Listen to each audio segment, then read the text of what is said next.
Hello again, everybody.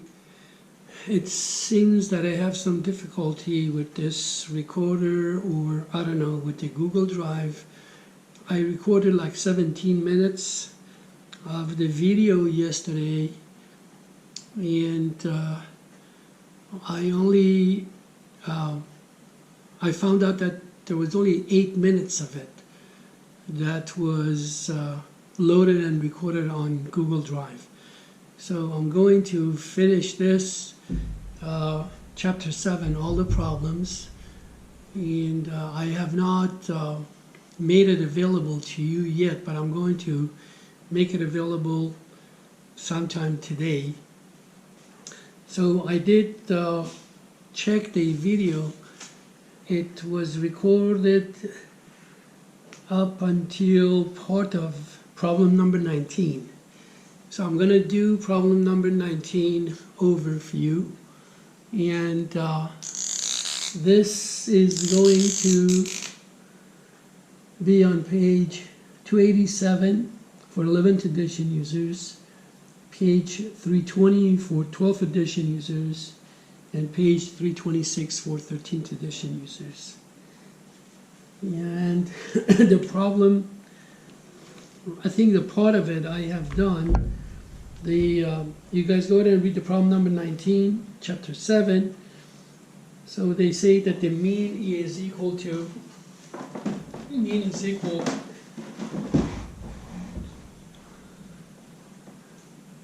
this is number 19. So mu is equal to 200. And the standard deviation is 50, sigma is equal to 50. Suppose that the simple random sample of size n is equal to 100.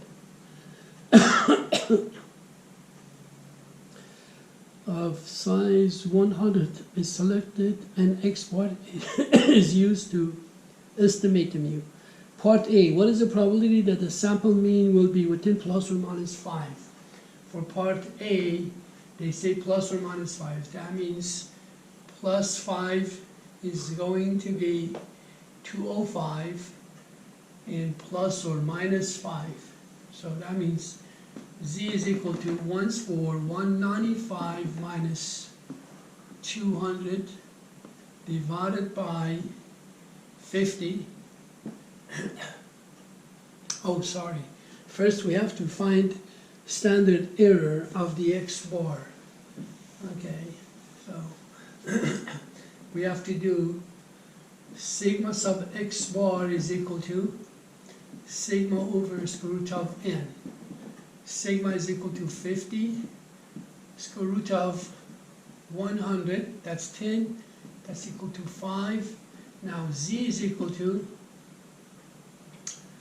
x minus mu divided by sigma sub x bar.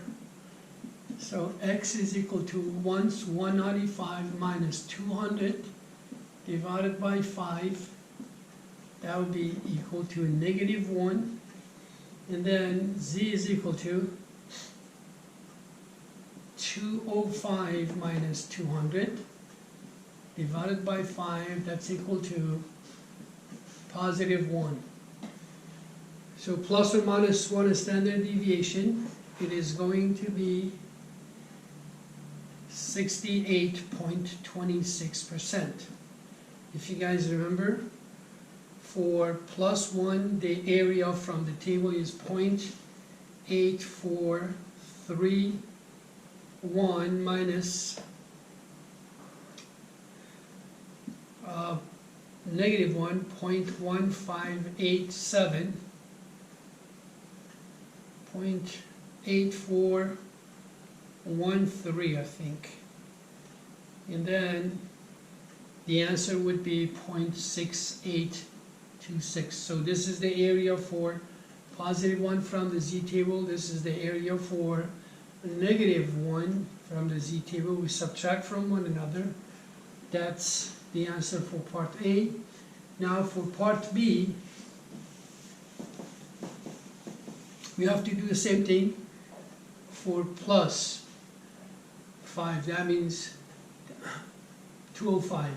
So Z is equal to 205 minus 200 divided by 5.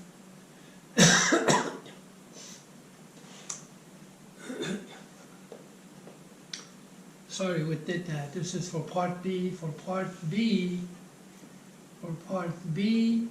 they say 200 plus or minus 10. So 200 plus minus 10. So Z is equal to 210 minus 200 divided by 5. That will give us positive 2. And then for 190, 200 minus 10, that's 190, minus 200 divided by 5, that's equal to negative 2. So the area for positive 2 from the Z table is 0.9772 minus the area for negative 2 from the Z table, which is 0.0228. So the answer is 0.9544. This is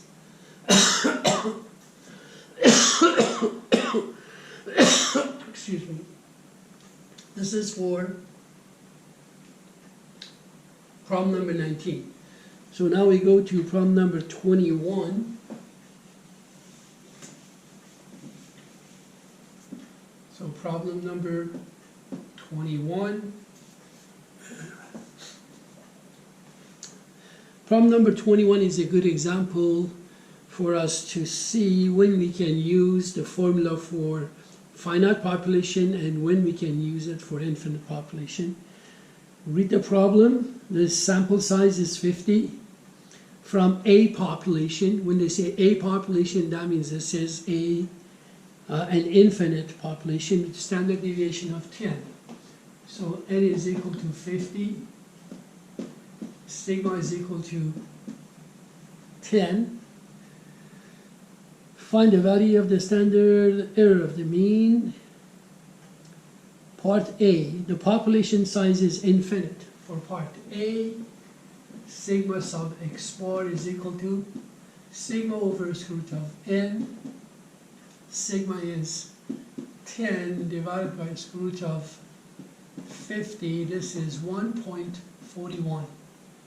For part B, they give us the population size, which means if they give us the population size, that means this is infinite, and that is 50,000. So we go ahead and do n divided by small n divided by large n. Our smaller n is 50 divided by large n, which is 50,000.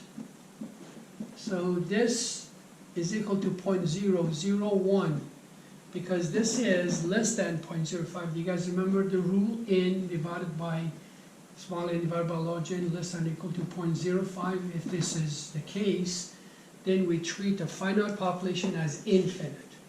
So this is smaller than this. Although it's finite, we know what the population size is, but we treat it as infinite. That means we use this.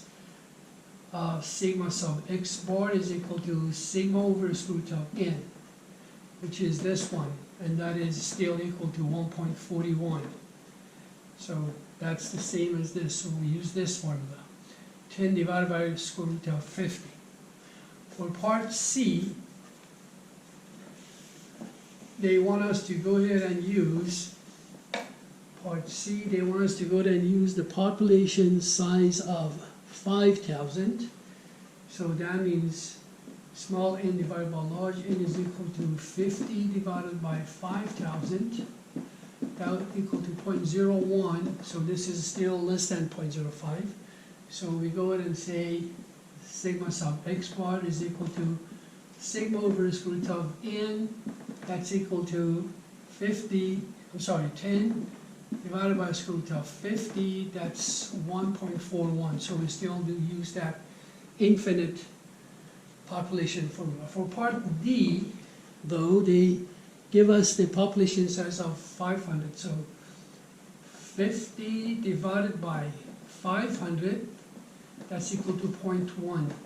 So in this case, 0.1 is not equal or greater than 0.05. Then we use the formula for finite population, which is this: sigma sub x bar is equal to sigma over square root of n times square root of large N minus a small n divided by large N minus 1. So this is 1.41, and then the large N in this case is 500 minus a small n is 50 divided by large N, which is 500 minus 1. In sigma sub x bar comes out to be 1.3 something, I guess, 1.34. So this is the end of part A, chapter 1. I'm going to end this recording right here. Then I'm going to do the second part of, did I say chapter 1? Chapter 7, sorry. Then I'm going to do the last part of chapter 7 in a little bit, and of course we'll go and load it up on the Google Drive as well and let you guys know about the link. Thank you. I'll see you guys later. Bye-bye.